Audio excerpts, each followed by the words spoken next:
Hey, Direct Success Digital Nation, this is Jack Kleinfelter, your professor of sales psychology, coming to you from the heartland of America at my mother's house, where the corn stalks are about, I don't know, 10 feet high here in August. Welcome, this will be brief, but I think it's going to be important. I want to talk to you about the MOP formula and show you the MOP diagram. Now, I thought this came from Madison Avenue. I thought I learned it somewhere in my younger days as a marketing and sales specialist, but my colleague Clyde says, we can't find it on Google. Madison Avenue doesn't have anything to do with it. I think you made it up, so I guess I'll take credit. As a young sales professional, I moved to Nashville, and the first thing they told me down on Music Row is, well, kid, if you want to make it as a songwriter, you got to figure out a way to pay your bills and stay in town. So I became a salesperson.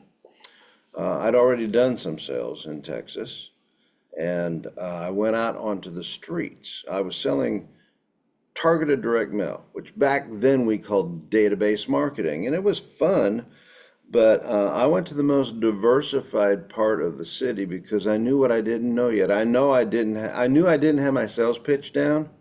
I didn't have an approach down, so I went and I practiced where it was the blue collar and the lower end part of town, so that I could figure out what I was doing before I went to where the money was. A little common sense there, right?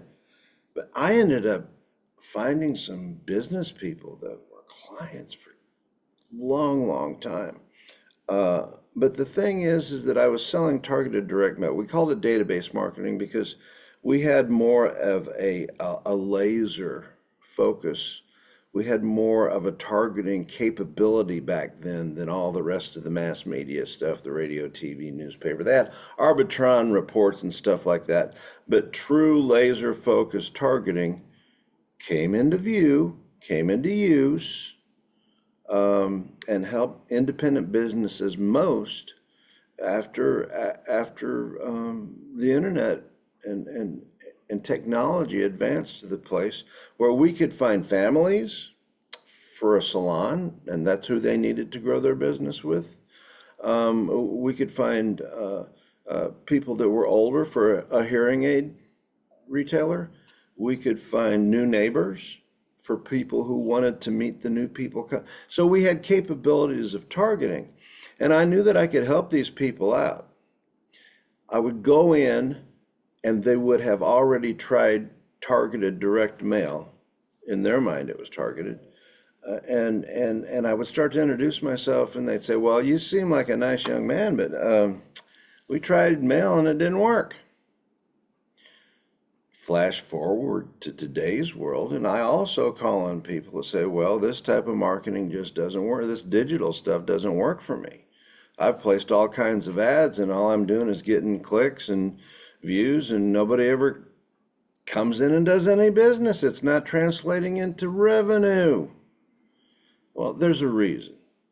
Cause and effect. There's always a reason. So let me share something with you here on my screen that I think will make everything very easy to digest and crystal clear. This is the MOP diagram. What I learned when I was out there and I was talking to these people was I learned that there were three key elements or huge items that had to be right and in equal balance with one another for any kind of a marketing campaign to work. First, you got to get the right market, your audience. You got to be talking to the right people. Then you have to give them an offer that will move the market, that will create an action. Because it doesn't matter if you talk to the right people and they don't do anything because you didn't give them anything to get excited about.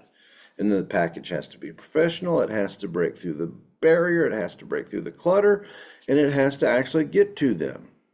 So, these poor folks back then, they'd find the right, they'd buy a list. Back then, Polk was selling a lot of lists to retailers. They'd buy a list, and they'd make up a piece of mail, and then they'd put 10% off on it and mail it out and wonder why nobody cared. Well, obviously 2 out of 3 doesn't get it. 10% didn't move the market. Now, as time went on and I got some dry cleaners in front of me, I went, well, why don't you get, since we're going to people who, and back then it was a lot of money, who only make $75,000 or more a year, why don't you give them a $10 bill, $10 certificate, no strings attached. Boom.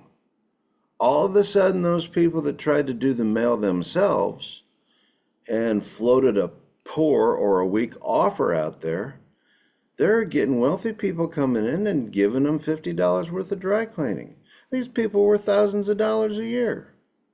So it moved the market and allowed them to make friends with the right people in the right segment. And back then things were less casual, more formal. So there were a lot of people that came in, and of course we created great mail pieces. Now sometimes they had a decent offer, maybe not strong enough, and they found the right market, but they put something together that looks like somebody did it in elementary school.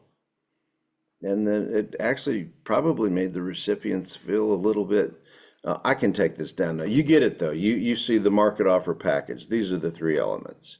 Uh, it might have even made them feel sorry for them that they didn't have any more graphic chops than that. And then of course, if you're not talking to the right person, I mean, if you're talking to somebody who's looking for a yacht, I don't think a $10 gift certificate is going to matter much, right? So all 3 of these things have to be right. At Direct Success Digital, we are experts at hitting people who have a specific luxury marketing interest. And we're getting away from social media. What's happening now in the world is interest media.